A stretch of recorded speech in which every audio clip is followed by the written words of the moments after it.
말도 안 되는 일이 벌어졌습니다. 세계에서 가장 부유한 나라 중 하나, 사우디아라비아가 식량 위기에 빠졌다는 소식. 석유는 넘쳐나지만 물도 땅도 기후도 작물을 기르기에 너무나 열악했습니다. 유엔조차 자급자족은 불가능하다고 단정 지은 상황. 그런데 믿기 힘든 기적이 시작됐습니다. 사막 한가운데에 등장한 초록빛 온실. 낮 최고 기온 50도, 강수량 연 100mm의 황무지에서 딸기와 토마토가 자라고 있었습니다. 그리고 그 모든 중심엔 단 하나의 이름이 있었습니다. 메이드 인 코리아. 지금부터 그 충격적인 사연을 시작합니다. 여러분의 응원이 더 좋은 컨텐츠를 만드는 큰 힘이 됩니다. 부탁드려요. 안녕하세요. 저는 하산 압둘라입니다. 사우디 리야드 외곽의 농업기술청에서 일하고 있는 공무원이죠. 34살에 농업 분야 박사 학위를 받고 미국 코넬 대학교에서의 연수를 마치고 돌아온 지 이제 3년째입니다.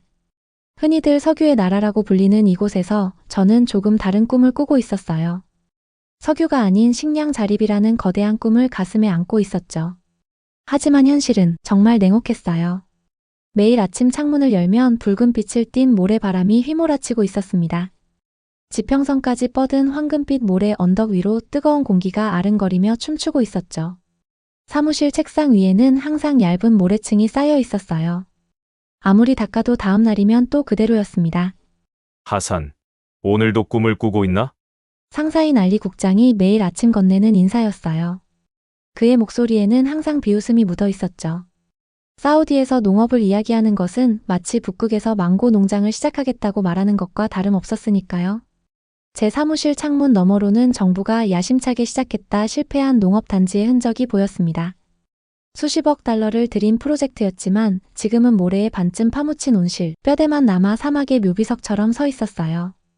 석유만 팔면 되는데 왜 굳이 이런 미친 짓을 하려고 하지? 많은 사람들이 던지는 질문이었죠. 그들은 몰랐습니다. 우리나라가 얼마나 위태로운 상황인지를. 어느 날 밤 저는 집에서 딸 아미라에게 저녁을 차려주고 있었어요. 냉장고에서 신선한 과일과 채소를 꺼내며 문득 이런 생각이 들었습니다. 이 음식들은 모두 어디서 온 걸까? 식탁에 올려진 음식들을 살펴봤어요. 사과는 미국에서, 토마토는 터키에서, 양상추는 네덜란드에서, 쌀은 인도에서. 우리가 먹는 거의 모든 것이 수입품이었습니다. 갑자기 소름이 돋았어요. 만약 어떤 이유로 이 공급망이 끊긴다면 우리는 단 2주 만에 굶주리게 될 거예요. 다음 날 아침 저는 충격적인 보고서를 읽게 됐습니다. 사우디의 식량 자급률은 고작 20%에 불과했어요. 나머지 80%는 모두 수입에 의존하고 있었죠. 이건 국가 안보의 문제였습니다. 석유가 아무리 많아도 먹을 것이 없으면 무슨 소용이 있을까요? 더 심각한 건 물 문제였어요. 이 나라의 물 부족은 심각한 수준이었거든요. 어느 국제회의에서 만난 수자원 전문가의 말이 아직도 귓가에 맴돌고 있었습니다. 사우디는 50년 내에 지하수가 완전히 고갈될 겁니다. 그때는 돈을 주고도 물을 살 수 없는 상황이 올 수도 있어요. 저는 그날 밤 잠을 이루지 못했어요. 머릿속에는 온통 숫자들이 맴돌고 있었습니다. 식량 자급률 20%, 물 고갈 50년, 이런 상황에서 인구는 계속 증가하고 있었죠. 창문 밖으로 리야드의 불빛이 빛나고 있었어요. 화려한 고층 빌딩들, 넓은 도로, 호화로운 쇼핑몰. 이 모든 번영이 얼마나 취약한 기반 위에 서 있는지 아무도 모르는 것 같았습니다. 다음 날 저는 농업기술청장을 직접 찾아갔어요. 우리에게는 시간이 없습니다. 지금 당장 행동해야 해요. 제 목소리에는 절박함이 묻어 있었습니다. 기술청장은 한숨을 쉬며 제 앞에 한 폴더를 내밀었어요. 비전 2030이라는 제목이 붙어 있었죠. 압둘라, 왕세자님도 같은 생각이시네. 이건 새로운 국가 프로젝트야. 석유 의존도를 낮추고 식량 자급률을 높이는 게 핵심이지. 폴더를 펼치자 야심찬 목표가 눈에 들어왔습니다.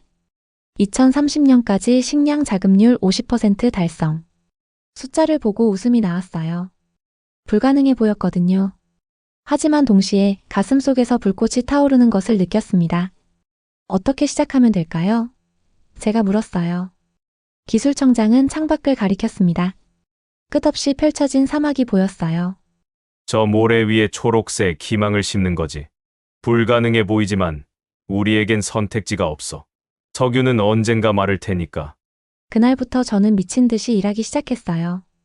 세계 각국의 사막 농업 사례를 연구했고 가능한 모든 기술을 검토했습니다. 사무실 벽면은 온통 논문과 차트로 뒤덮여 있었어요. 그렇게 시간은 흘러갔고 매일 아침 창문을 열 때마다 저는 같은 질문을 던지고 있었어요. 오늘은 기적이 일어날까? 우리는 정말 많은 시도를 해봤습니다. 마치 사막에서 바늘을 찾는 것처럼 어떻게든 이 불모지에 초록색을 입히려 안간힘을 쓰고 있었죠. 2015년 첫 번째 도전은 네덜란드 유리온실 시스템이었어요. 튤립의 나라에서 온 마법이라고 우리 직원들이 부르던 그 기술이었죠. 네덜란드는 국토 면적이 작지만 세계 2위 농산물 수출국으로 우리가 꿈꾸는 미래를 이미 이루고 있었습니다. 1조 9천억 원을 들여 리야드 북부에 거대한 온실 단지를 세웠어요. 삽을 처음 땅에 꽂던 날 왕족들까지 참석한 성대한 기공식이 열렸었죠. 사우디의 미래가 오늘 시작됩니다. 농업부 장관이 연설하는 동안 저는 가슴이 두근거리고 있었어요. 처음 몇 주는 마치 동화 같았습니다. 토마토, 오이, 파프리카 모종이 쑥쑥 자라고 있었어요. 하지만 6월 그러니까 우리의 지옥달이 되자 상황이 급변했습니다. 제가 온실에 들어갔을 때의 충격을 아직도 잊을 수 없어요.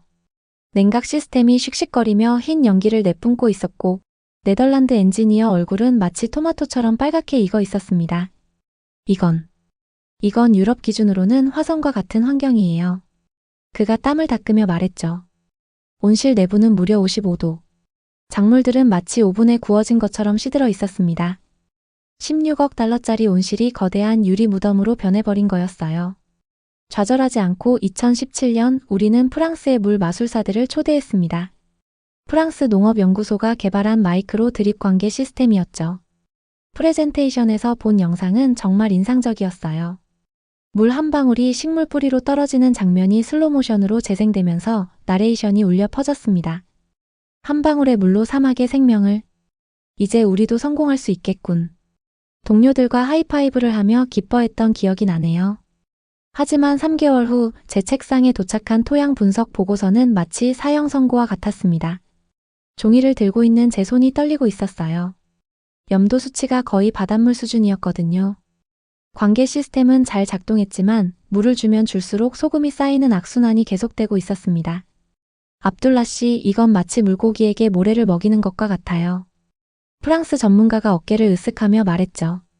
포기하지 않고 2018년 미국의 하이테크 수경재배 시설을 도입했습니다. MIT 출신 엔지니어들이 자랑스럽게 선보인 이 시스템은 마치 나사의 우주기지 같았어요. 흰 가운을 입고 깨끗한 시설 내부를 둘러보며 드디어 정답을 찾았다고 생각했습니다. 토양이 필요 없어요. 이제 염분 문제는 과거의 일입니다. 젊은 미국 엔지니어가 자신감 넘치는 목소리로 설명하고 있었죠. 처음 한 달은 기적과 같았어요. 상추, 바질, 민트가 푸르게 자라고 있었습니다. 매일 아침 시설에 들어가는 것이 즐거웠어요. 하지만 여름이 오자 또 다른 악몽이 시작됐습니다. 습독의 숫자가 마치 주식시장 폭락 그래프처럼 곤두박질치고 있었어요. 어느 날 아침 관리자가 제 사무실로 뛰어들어왔습니다. 그의 셔츠는 땀으로 흠뻑 젖어 있었어요. 압둘라 씨, 우리가 물을 계속 채워 넣는데도 증발 속도가 너무 빨라요. 이대로 가다간 리야드의 물을 전부 써도 모자랄 거예요. 결국 경제 분석 결과는 충격적이었습니다. 우리가 생산한 상추 한 포기 가격이 수입 상추 10포기보다 비쌌어요. 12억 달러를 들인 프로젝트가 결국 세계에서 가장 비싼 샐러드를 만들어낸 셈이었죠. 2019년 우리의 마지막 희망은 이스라엘이었습니다.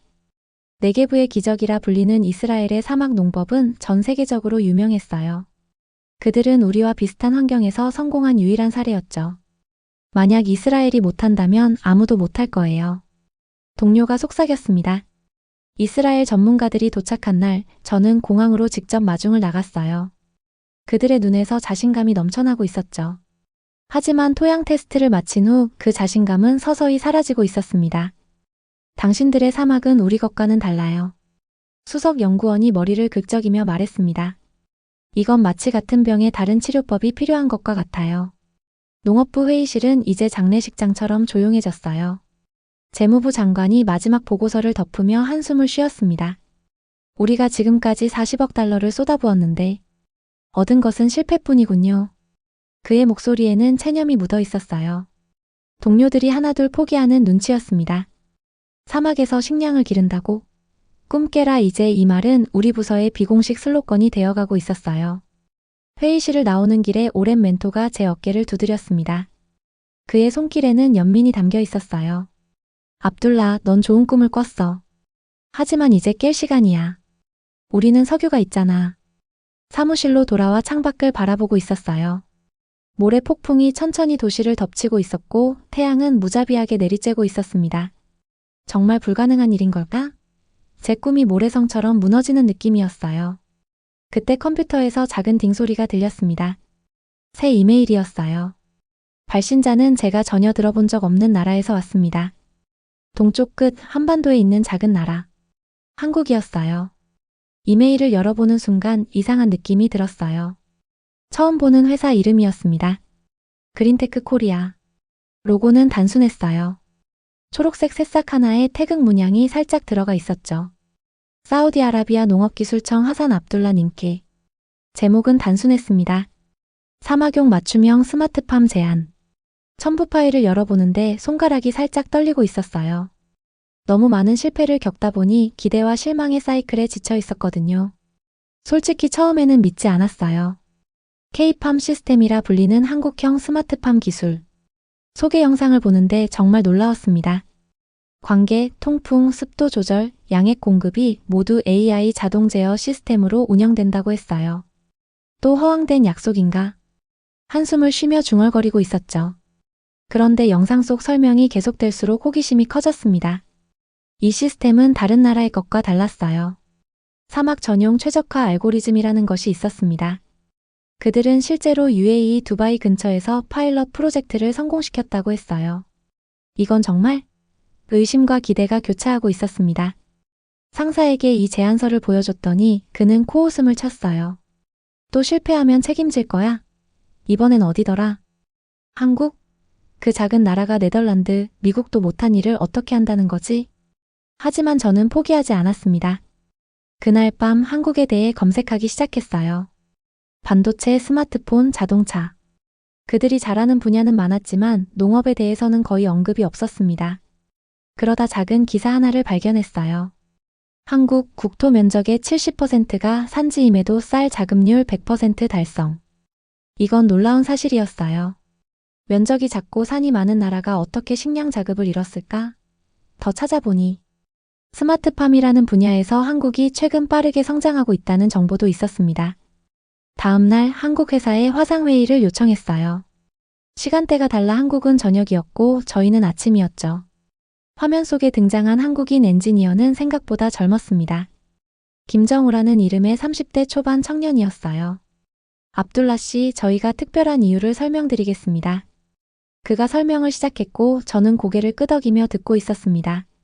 한국의 접근법은 달랐어요. 그들은 기존 온실 시스템을 단순히 수입하는 게 아니라 사우디 환경에 맞춰 처음부터 재설계했다고 했습니다. 사우디 사막과 한국의 산간 지역은 전혀 다른 환경이지만 한 가지 공통점이 있어요. 바로 극한 조건에서의 적응이 필요하다는 점입니다. 그는 설명을 이어갔어요. 한국은 사계절이 뚜렷해 영하 20도에서 영상 35도까지 기온이 변하는 환경에서 농업 기술을 발전시켜 왔다고 했습니다. 이런 변화에 적응하며 발전시킨 기술은 극한의 사막 환경에도 응용할 수 있다는 거였어요. 저희의 차별점은 바로 이 AI 시스템입니다. 화면에 복잡한 그래프와 도표가 나타났어요. K팜의 핵심은 자기학습형 환경 제어 시스템이었습니다.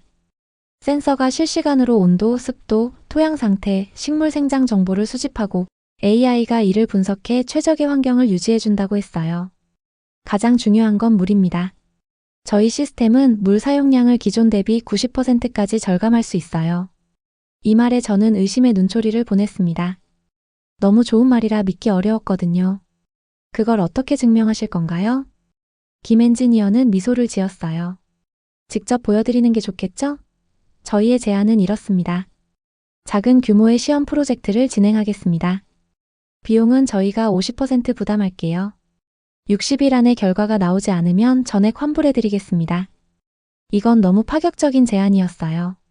다른 나라들은 항상 우리에게 전액 성금을 요구했었거든요. 사우디 전용 맞춤형 온실 기술이라고? 정말 가능한 일일까요? 그는 단호하게 대답했습니다. 네, 가능합니다. 저희는 이미 두바이에서 성공했어요. 리아드는 조금 더 도전적이지만 그만큼 더 철저히 준비했습니다.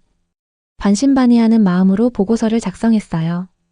상사는 처음엔 반대했지만 한국 측의 파격적인 조건에 마음이 흔들렸습니다.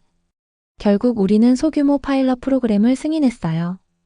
리아드 외곽에 대규모의 온실을 짓기로 했죠. 한국팀이 도착한 날 공항에서 그들을 맞이했습니다. 김정우를 포함해 5명의 엔지니어와 2명의 농업 전문가였어요. 그들은 일주일 만에 온실 기본 골조를 세웠어요. 2주 만에 모든 시스템이 설치됐고 3주차에 첫 모종을 심었습니다. 그들의 작업 방식은 달랐어요.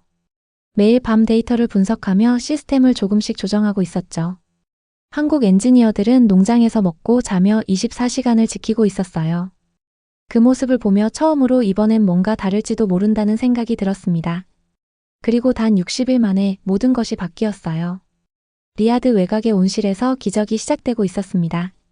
제가 매일 아침 출근길에 들르던 그 유리 건물 안에서 믿을 수 없는 일이 벌어지고 있었어요. 온실 문을 열자 습한 공기가 제 얼굴을 감쌌습니다. 바깥은 45도가 넘는 살인적인 더위였지만 온실 안은 26도의 완벽한 온도를 유지하고 있었어요. 천장에 설치된 특수 LED 조명이 푸른빛을 내뿜고 있었고 벽면에 설치된 모니터들은 끊임없이 숫자와 그래프를 업데이트하고 있었습니다. 압둘라 씨, 이제 곧 첫 수확이 가능해질 겁니다. 김정우 엔지니어가 들뜬 목소리로 말했어요. 그의 얼굴에는 며칠째 면도하지 않은 수염이 자라 있었죠. 그는 밤낮 없이 이 온실에서 생활하고 있었습니다. 저는 반신반의하며 작물 쪽으로 다가갔어요. 그리고 그곳에서 믿을 수 없는 광경을 목격했습니다. 빨갛게 익은 딸기들이 줄지어 매달려 있었어요. 사막 한가운데서 자란 딸기. 지금까지 수입에만 의존하던 그 과일이 바로 눈앞에 있었습니다. 맛을 한번 보세요. 김정우가 딸기 하나를 따서 건넸습니다. 제가 조심스럽게 한 입 빼어 물었을 때 그 달콤한 맛이 입안에 퍼졌어요. 눈물이 차오르는 것을 느꼈습니다. 이게 정말 우리 땅에서 자란 건가요? 제 목소리가 떨리고 있었죠. 그는 미소를 지으며 고개를 끄덕였어요. 그날 저녁 첫 수확이 진행됐습니다. 딸기는 특수 포장재에 담겨 품질 검사를 받았어요. 당도 측정 결과는 놀라웠습니다. 평균 11브릭스를 넘어서고 있었어요. 이는 네덜란드 시스템으로 생산된 딸기보다 훨씬 높은 수치였습니다. 비결이 뭔가요? 저는 궁금해서 물었습니다. 딸기를 오래 재배해온 한국 농부들의 노하우죠. 김정우가 설명하기 시작했어요. 한국은 계절 변화가 심해 농작물을 키우기 쉽지 않아요. 그래서 우리는 어떤 환경에서도 작물을 키울 수 있는 기술을 발전시켜 왔습니다. 온실 한쪽에는 커다란 모니터가 설치돼 있었어요.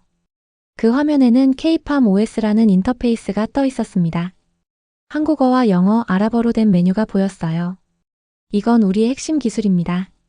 농작물 재배에 필요한 모든 요소를 실시간으로 제어하죠.